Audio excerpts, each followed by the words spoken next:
Boy, oh boy, the Knicks lost. Man, I don't think Trump is gonna win the elections in New York again. Because they call him the bad luck charm. Because he showed up, streaks over, they lost, and now momentum shifted. They lost the advantage they had because they stole 2 games at the Spurs house, and now it's gonna be an interesting series for sure. Let's see what happens in game 4. Because to be honest with you guys, from the first minute of game 3, like the Knicks are losing today. Because the Spurs came in aggressive, punching. The Knicks came in, they looked nervous. Because the Jay-Z, Cardi B, all these celebrities were there, whatever. Because the turnovers they were getting was turnovers, easy passes. You can't even pass the ball. And for me, that's the main thing. Turnovers. Especially Jalen Brunson. Stop dribbling too much. There's too many turnovers.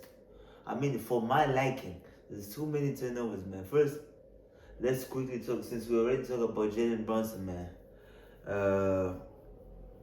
I've been seeing people like Stephen A. say he was playing to win MVP. I'm not gonna agree with that because he's not a selfish player. But what I will say is that he may want to win so bad that he's forcing it too much. He's not letting the game come to him. And you can see it. Like, okay, he had 32 points, but took 25 shots. It didn't look good. Outside of the fourth quarter, he's averaging 10 points per game in the fourth quarter, which is crazy to me. How this dude can, even yesterday, the step back, that N1, those shots he made in the second half, it was ridiculous. But, because he had 20 points, I think, in the first half. I think he only scored like a few points in the second quarter. Then he scored like 10 points in the fourth quarter. So, he's playing good, but he's not not playing good. He's scoring the ball, but he's not impacting the game. Because I think, let me talk to you guys with stats, with evidence. Because I think in the third quarter, they benched him, right?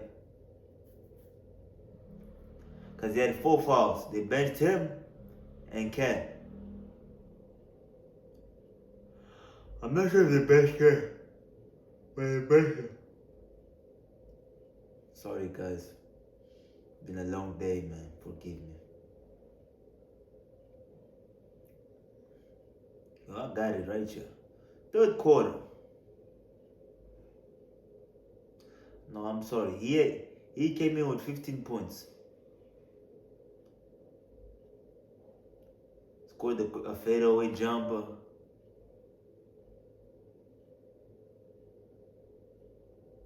So by the third quarter, he already had 3 turnovers. He came in, scored 5 quick points, right? Then he missed. He took the soft floater, which, this is why I tell you guys, sometimes it's like what I was talking about, Stephon Curry. Some shots are bad shots that lead, because you're taking a quick shot early in the shot clock, or you dribble, shoot, and then it's fast break, layup. And that's what happened in this situation. Fast break 3. Because, like I say, not every shot is a good shot. Really, not every shot is a good shot. Sometimes the shot is too early in the shot clock, and I would like to see Brunson give more looks to OG and the He's saying, okay, Bridge only took 2 shots. Let me try getting more involved. Okay, Cat hasn't shot in the fourth quarter. Let's change that. We've had it from the first 2 games. Let's change that. You play like the Jalen Brunson from 2025 West Conference Finals when you lost against the Pacers. You're scoring 40, getting numbers, but the team wasn't scoring. The problem here is not about Brunson. He's not being efficient, but I'm not worried about that. I know he's going to get better, but getting the teammates involved and taking care of the ball is something that's concerning me. It's concerning me a lot. And yeah, Brunson, turnover. After the turnover, they subbed him out the team. Out of bounds, bad pass, just a terrible pass. And then after the turnover, he forced another shot. He missed. Then he forced another shot. He missed. Then he forced another shot. He missed. Then he fouled. So y'all see, it's like 4 shots, 2 turnovers and a foul, and 2 fouls in the space of 4 minutes. So a game that the Knicks came in leading in the beginning of the third quarter. Now they're down 79-76. 79-78. Jordan Clarkson comes in, which was brave from Mike Brown. This is what the thing I like about him. He's brave. He's not scared of trying things out. And Alvarado comes in for Josh Hart, because Josh Hart, since he wasn't getting involved, I think he lost rhythm because he was knocking down the 3. I feel like they should have kept going to him as well. Because I mean, you're not gonna get that many good performances from him shooting wise. So when he's on, give it to him. And even OG had it going early on. Like I'm looking, OG already had 21 points. So why are we not giving the ball to OG and Anobi more? So Alvarado comes in, and y'all see the impact. The way the team's playing is just better. It's just better. They were winning. He made the tough shot on Wemby. Then he took this bad 3. Then they subbed him out again. But Alvarado left the game. It was 96-91. They were done by more.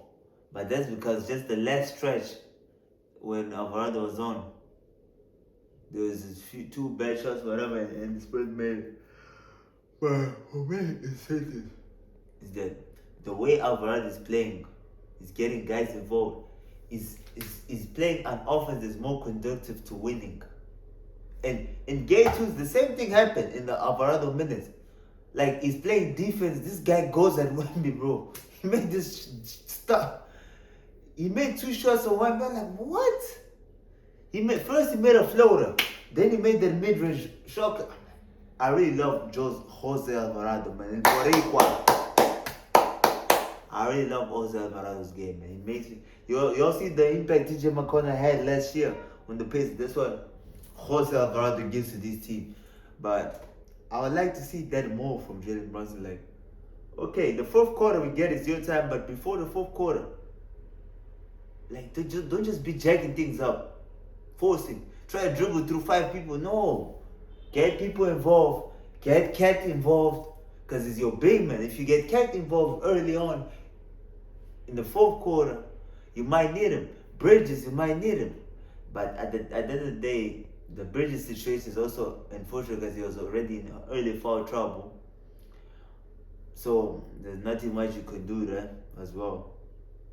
But as well, OG only got 13 shots at 28 points. So I need to see better game management from the point guard, Jalen Brunson. Because right now, in this season, you're not playing like a point guard. You're just gunning. I need to see you more. Game 1, I liked it. Even though you were missing shots, you were taking the majority. It was good shots. Game 2, not really. And this game also, yeah.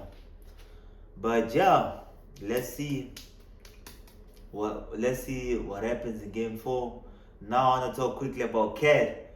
Let me not just out here just blame Jalen Brunson. No, Cat, you have to be aggressive.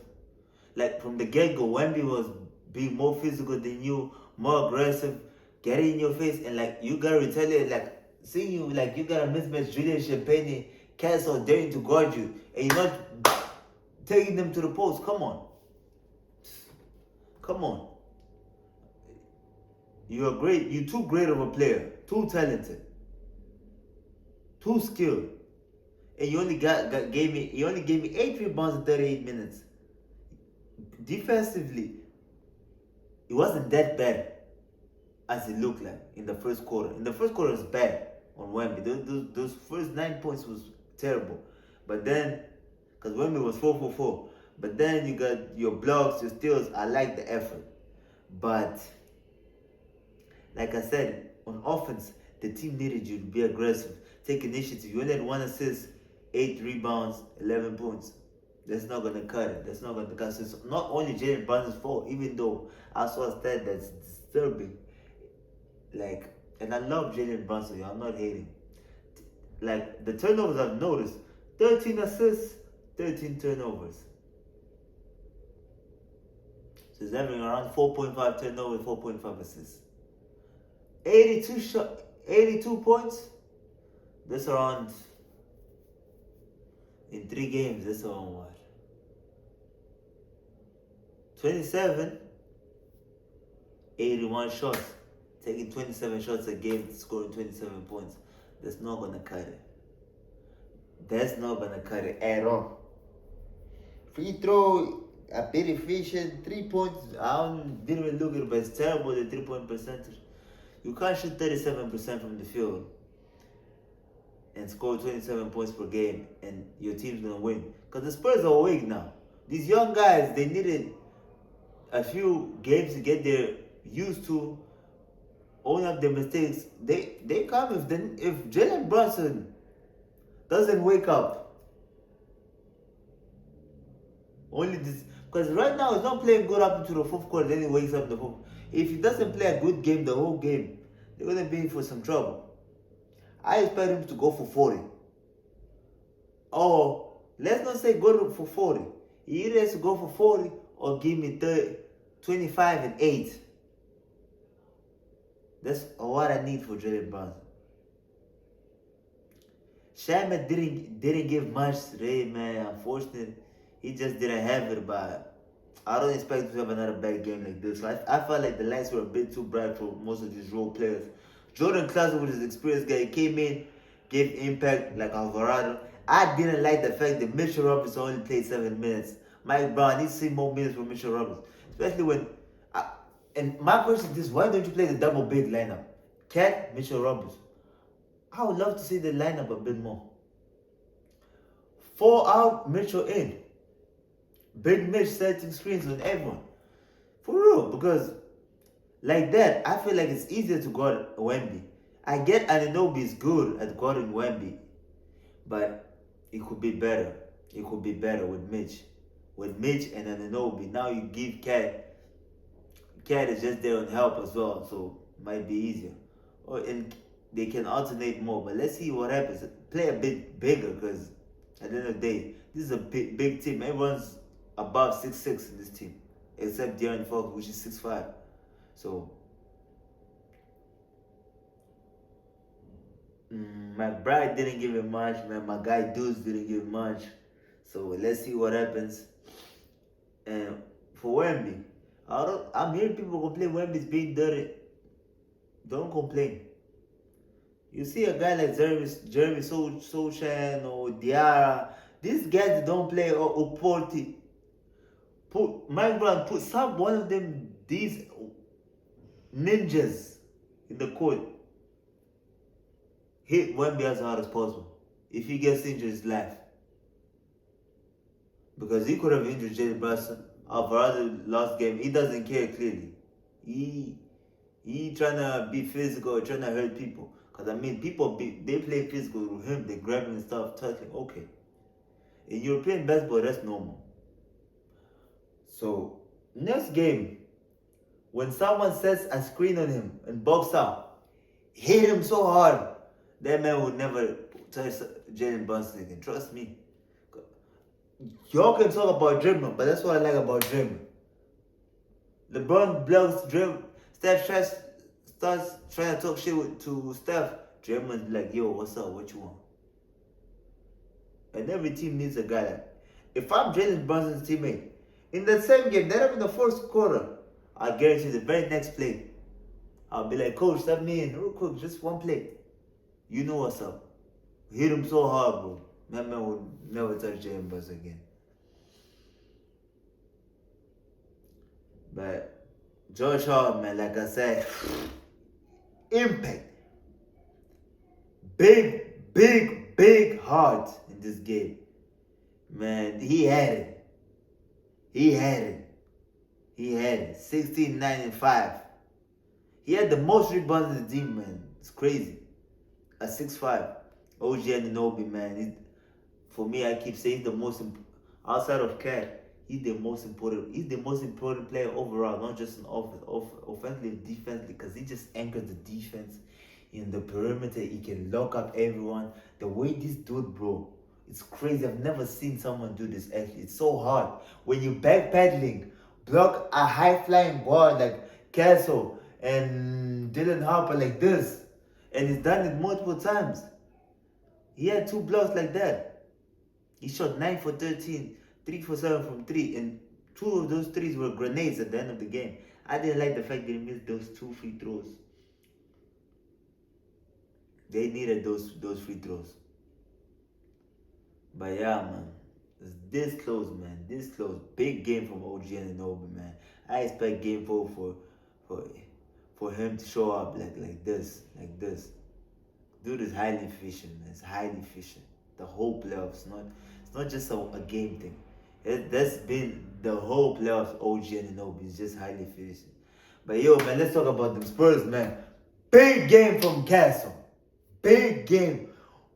Hey, yo, people love criticizing Stephon Castle aggressiveness, fact that he's a high turnover player. Okay, but like I said, a player like this reminds me a lot of young Russ. You gotta take the good with the bad and the ugly sometimes. I mean, he only had 2 turnovers. He had 4 fouls, but I like his aggressiveness on defense, even the way he tried to box out Jalen Brunson. I mean, it's the playoffs, man. So, like I told you, the Knicks players, they gotta hit back. Simple. There's no time to be, I beat that. No. Hit the motherfucker back. So, I like the fact, I was hating at first. He was like he made the last 3-point, I would be like, he bullshitting, man. I don't want to see Stephon Castle take 4 or 5 threes in the game. 2 threes most. He can't shoot 3-pointers. Him and Dylan Harper. They're jump shot away from being NBA superstars. I'm not even joking. Like, I even saw someone post this. Like, talking particularly about Dylan Harper, but I'll say this about both. They great defenders. They got size. High flyers. They make free throws. They know how to get to the mid-range, their spots. They are big guards. They're still going to learn their post-game. Dylan Harper actually has a post-game. And when they have it going, they're highly efficient. And they can play make as well. Especially Castle can play make a bit better. But Dylan Harper just knows how to handle the ball, control the ball a bit better. But like I said, I really like both. Dylan Harper had 0 turnovers, by the way. And the way both of them, but especially Dylan Harper, such great rebounders. Cass is a great defensive rebounder, but Dylan Harper is such a great offensive rebounder. He gets so many offensive rebounds. It's ridiculous. So I really like the game from these both of these young guns. But I also like Keldon Johnson the minutes he was there. He was playing hard, getting offensive rebound like he always does. Man, I don't know, man. Keldon, bro, he plays bigger than his size. And he had it. I didn't like the fact he was breaking free throws, but other than that, great performance from Keldon Johnson. The impact was there. The energy he brought off the bench, it was there. That's all I gotta say, man. Lil Cornette, man, it was okay, man. Carter Bryant, man, I liked it. He came in, showed confidence in the garden, high pressure, youngest guy in the court, didn't care. I like that. But going now to the other slash, bro, the all-star, the one that was being criticized the most, the one I keep saying the most important player for the Spurs squad, De'Aaron Fox. He made 2 clutch. First, the in and out between layup on Brunson. I mean, Brunson's a cone. Attack him. And then second of all, that shot he made coming off the pick and roll. That's what I needed from him in game 2. Not pass to WEMBY. No. You are closer. You won clutch player of the year. Come off the screen. They backing down. Take the meeting. And they come too close. You're such a quick and guard. It's easy for you to get to them. Even with the bum ankle, you're still quicker than most guys in the NBA. So I liked it. I liked the way he controlled the game. The way he was throwing, him and Kansas throwing alley-oops to WEMBY, man. Bro. And once you throw alley-oops to WEMBY, and it's there in the square, no one else can get there. Easy dunk. Easy dunk. And I like the fact the refs are calling against OKC, they aren't calling fouls. They're calling fouls now. Because they grabbing him every time he's on a lob. He has a lob and he's behind someone. No one can block. No one can get there. So dudes are fouling. And I like the fact the refs are calling that now. I like the way Vassell and Champagne played as well. Champagne started a bit slow, then he made a few 3-pointers. Okay, Vassell, defensive intensity was there from the get-go, but he getting fried by Jalen Brunson, him and Champagne. I need to see more. De'Aaron Fox, actually, De'Aaron Fox and Harper are doing a better job than Kessel guarding Jalen Brunson, because Kessel he's being too aggressive on Brunson. I need him to back down. Even Jeremy Green said, just back down a bit. Don't pressure him too much. Because now you're giving space for easy blow-bys, for 4v5, for them to play 4v5. And you don't want to be behind a guy that knows how to draw fouls at the end of the day. So that's why he had a bit of a foul trouble situation. He had to sit down for a bit. But very important performance from Kessel and Harper. But like I said, Harper, I didn't like the fact they were settling for they were leaving him open, but don't serve him. I take the basket. Because they're scared of you attacking the basket. They're scared and your jumper is not there yet. It will come along this off season. I expect you to work on that jump. But my thing is this. It's not that it's not accurate. It's just his jump shot is too flat. He just needs to work on his arc a bit. It's whatever. And I guarantee he'll come back with a better jump shot. And that's why maybe he's a good mid-range shooter and not a good 3-point shooter. But overall, no, my bad, yo, monsieur, pardon. The best for last, Victor Wembanyama. He came in 4 for 4, 9 points. MSG. I hear people say, Wemby's not gonna handle MSG. What? This man playing Olympic game final at 19, 20. He's had outside of LeBron the biggest pressure since made the NBA to be a star, and he's delivered on every stage. So to sit here and say Wemby, I knew he was gonna show up. I knew he was gonna have a great game, and I said it. The Spurs are gonna win Game 3 because of everything's going on. And yeah, I really love Wemby's performance. The way he didn't take that many jumpers, he took a few of them, were good. I mean, he's still a great shooter at his size. So if he got it, take it. But he did something they didn't do the previous game. He started going first inside, and then he resorted to the jump shot later on, which is good. I like the defensive intent, especially that's the best, probably the best defensive sequence of the playoffs. The possession where Shannon got the layup and Wemby blocked it. I really like that possession. I like the aggression. People call it dirty, man. It's aggressiveness. Playoff. I mean, if the ref didn't see it, hit it back. You gotta have a bit of a nastiness if you're gonna be a great player. So, got nothing but to say to Monsieur Wembanyama. I have nothing to say to him, man. Keep doing your thing. And now I pose a challenge to Wemby. Because these players had a good game, bad game, good game, bad game. Now I need him to have good game. I mean, Game 2 was a good game. That's why, but overall wasn't a good game. If you can have a good game like this one again, I'll tip up my head off and I'll come here and say the Spurs are going to win. If the Spurs win Game 4, they're going to win this series. But I still think the Knicks are going to win Game 4. The Spurs are going to win Game 5. And then Game 6, the Knicks are going to win. But overall, man, great performance for Wembanyama, man. I got to give it to the man. Now, let's talk here about forget. Man, Lindsey Hunter's son is crazy. So, just say, my dad say the NBA is rigged. I knew it. But I'm not gonna lie, speaking of the rigged thing, the game looked kind of rigged today. The calls, and I like Mark Davis as a ref, but the calls in the second half, they were very lopsided. By the end of the day, Draymond Green said something very important again, quoting Draymond. the refs usually favor the team that's the aggressor. It's like the OKC dilemma. People be like, how OKC they always get favored? Yeah, because they hit first. They're the aggressor, so the refs adjust to the aggressor, and the Knicks were being the aggressor. So yeah. So I need to see more nesters from the Knicks. You can't be letting your best player get hit twice. No one hits no one back. No one does nothing. Now I need some nesters. I like OG's nesting, but the quiet nest, he dumped on Wemby twice, like he bowed that nigga, like yeah. My bad, sorry for my language, but yeah. Again, same move we did last game. Jab dumped on him. He dumped on him twice. He almost dumped on him the third time before he fouled.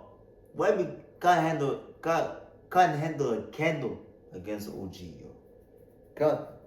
Never seen someone score so good in that corner space. I don't know how he gets space with them big ass feet, but score, man. But he's just a unit big guy, man. My God, man. Impressive. He's really underrated, yo. And I keep saying he's a poor man, Kawhi Leonard, man. But I might have to take out the poor man. He's really a Kawhi Leonard. He's getting better every year. He just needs maybe more volume. That's what he's missing. More volume of shots. Because he gets his buckets. He just doesn't have the volume of shots Kawhi has. But now I want to talk about game 4. What I expect for game 4. So game 4, I expect, like I told you already, I expect Jalen Brunson to make those adjustments. Cat to be more aggressive on defense early on, more aggressive offensively. Look for to create a shot, be the hub of the offense. Bridges, I need to see more movement off ball, more cuts. Maybe the first 5 plays of the game, let's try to get Bridges 2 shots. OG, I'm not too concerned. He knows how to get his. So that's what I need to see from the Knicks. And Josh Hart, man, keep that confidence, man. Hold that follow 3. Oh, my bad. That follow through. Man, have your confidence. Do your thing, man. And yeah, that's all I gotta say for the Knicks and to the Spurs. Keep playing like how you played today. Keep playing how you play, but be more efficient. That's all I have to say. I like the fact that Stephon Castle with the Euro step, he knows he's automatic, and they were fouling him most times. And the rest weren't calling, to be honest. All of them fouls. And the fact that he was being aggressive. A lot of times he gets to the paint, then he wants to pass in mid-air. No. Score. First. I like that. Not every time you have to give the ball to Wemby. So I like that. Don't listen to people saying, but other people say, you don't pass. No. You're doing a good job. I liked it. I like Castle's job, man. But let's see what happens in game 4, man.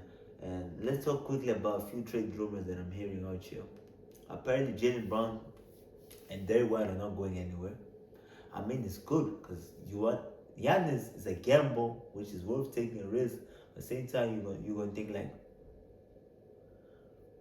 will that make that adjustment? Will that work? Especially Giannis' health situation over the last years. I'm hearing that the Lakers are prioritizing Austin Reeves. I think that's a mistake. They shouldn't prioritize Austin Reeves, man. But I think they should prioritize and keep LeBron. If Austin Reeves don't, let him go, man. I feel like LeBron suits better for Luka than Austin Reeves. Because you can't have 2 combs on defense like that. It's not gonna work. It's gonna be like that in 2024. You're just picking the guards apart. And what else? I'm also hearing Kawhi Leonard apparently is gonna stay. But I'm hearing that the Clippers might try to draft my boy Akov. He's my favorite player in the draft, man. And Jalen Brunson is showing the importance of that you can win with a small guard if you got a nice team around. And I think there is a Akov. I like Garland with the Clippers, but Akov is just a different animal, man. He's everywhere. So let's see what happens. If they're gonna draft Darius Akov, they will probably trade Garland. I don't know who they sign. It looks like they're not gonna be accused guilty, the Clippers, of this whole thing. Money on the tables case, and but I also heard the Heat are trying to get quiet, but I don't believe in the Heat. They cheap. They Pat Riley values too much the mid players he has in the squad. Outside of Bam and maybe Tyler Hero, bunch of mid players. That's what they got, and they value them. They value them too much, because Jimmy Butler was putting them MFs in the back and taking them to the championship. When the rest them teams ain't worth none. That's why they're not making the playoffs. They be making the play-in for 3-4 years in a row now, for a reason. So yeah, and the Bucks, I don't know who they're gonna trade Giannis to, but you gotta trade Giannis, or he's gonna walk for free. I mean, he's showing he's not trying to play there. He's showing he's not trying to play there. But let's see where Giannis goes now. OKC apparently they wanna keep Chad Holmgren. I would like to see OKC go for Giannis, but if they wanna keep Chad Holmgren, give him opportunity. At the end of the day, he's a young guy. He's only 24 years old, so there's space to grow, learn from the mistakes, and be better. And let's see what Detroit does. But I heard Devin Booker say he want to play point guard anymore. So Phoenix, y'all gotta do something. If not, Detroit, go for that boy Booker. I know Oscar Thompson, y'all consider him untradeable, but if y'all consider untradeable, y'all better lock that man with little shooter and learn how to shoot at least some goddamn free throws and catch and shoot. I don't need him to catch and shoot like Kobe said. Catch and shoot, you keep it simple. Dribble right, dribble left, one dribble. That's it. You don't need to know much. He's too athletic already. He'll work on his hands or maybe a bit. That's it. I don't need much from him. Be able to make overtures, just at least be some sort of a threat. Him and Durant, both. Apparently, they might keep Durant. I heard LeBron said something good. He's still young. Durant's only 21 years old, so he's not going to play bad again in the playoffs like this again. At least I expect that. But let's see what happens, y'all. These trades, the draft is coming up soon, man. Looking forward for the draft. This is a crazier draft, so I get why a lot of teams were tanking. And we out, y'all.